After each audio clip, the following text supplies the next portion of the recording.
In the late 1990s, Enron was the darling of Wall Street, a company hailed as innovative, bold, and unstoppable. Its name became synonymous with success, and its leaders were treated like rock stars of the corporate world. But behind the shining glass towers of Houston, Texas, a storm was brewing, one that would eventually bring down an empire and shake the foundations of corporate America. This is the story of the Enron scandal, one of the biggest corporate frauds in history. At its peak, Enron was worth over $70 billion. It was America's seventh largest company, and its stock was considered a must-have in every major portfolio.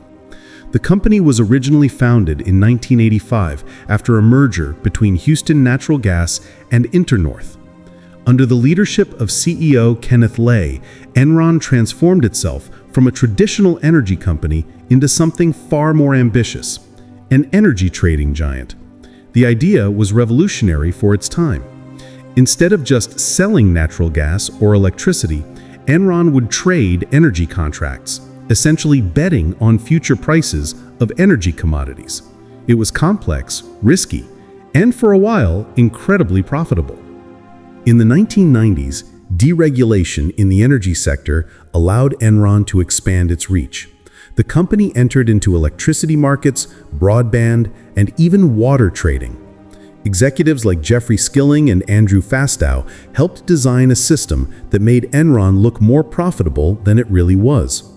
They developed creative accounting methods that allowed the company to hide its massive debts and losses from investors. These methods were not only deceptive, they were deliberately designed to confuse even experienced analysts.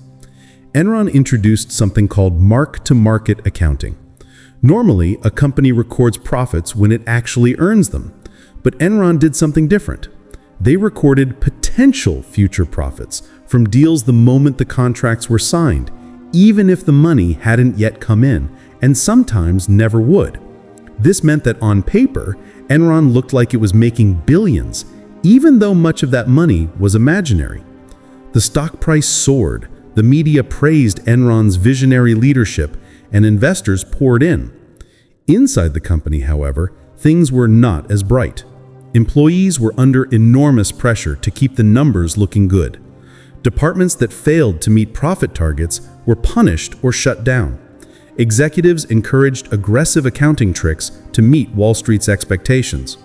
Skilling famously created a corporate culture that rewarded results at any cost.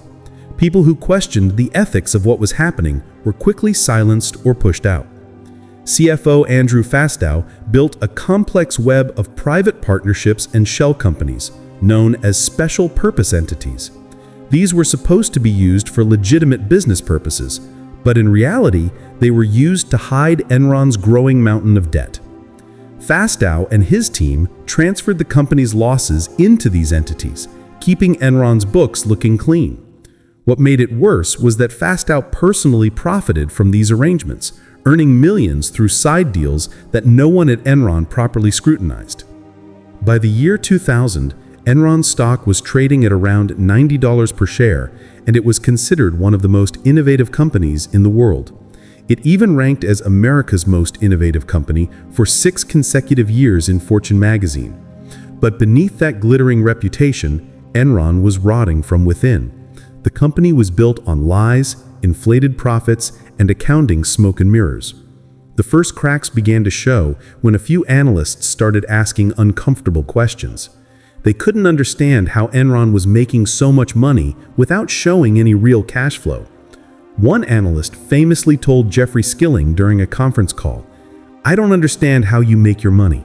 Skilling snapped and called him an asshole, an outburst that shocked investors. That moment became symbolic of how defensive Enron's leadership had become.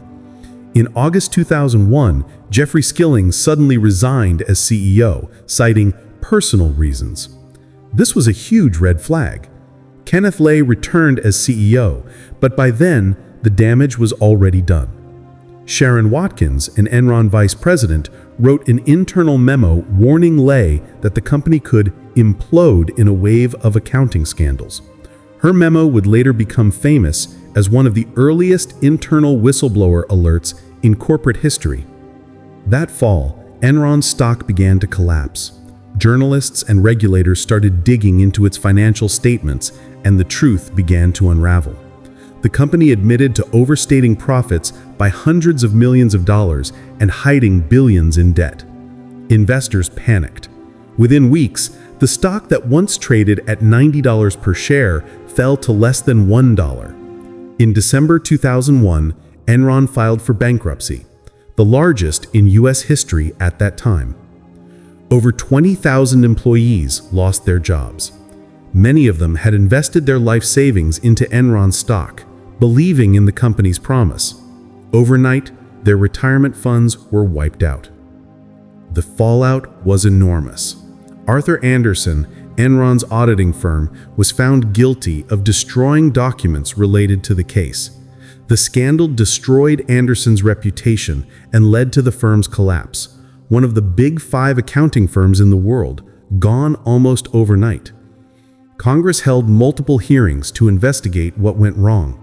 Executives were brought before lawmakers to answer for their actions.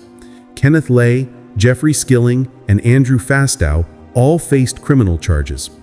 Fastow eventually pled guilty and cooperated with prosecutors. Skilling was convicted on multiple counts of fraud and insider trading, receiving a 24-year sentence that was later reduced. Lay was also convicted but died before sentencing. The Enron scandal shook public trust in corporate America. It wasn't just about one company. It revealed how greed, arrogance, and lack of oversight could destroy not only a business, but also thousands of lives.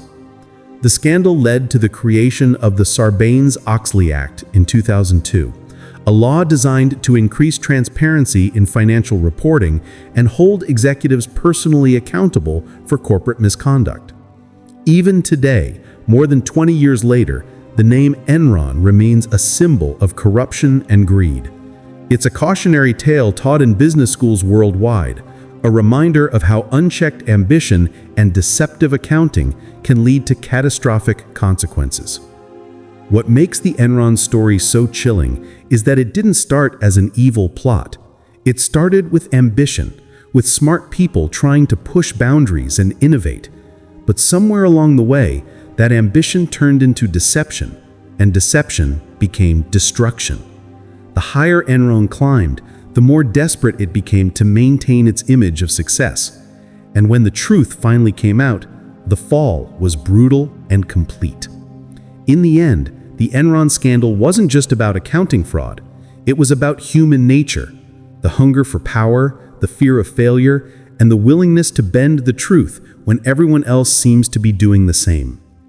It's a reminder that behind every number, every profit report, and every smiling executive, there must be honesty.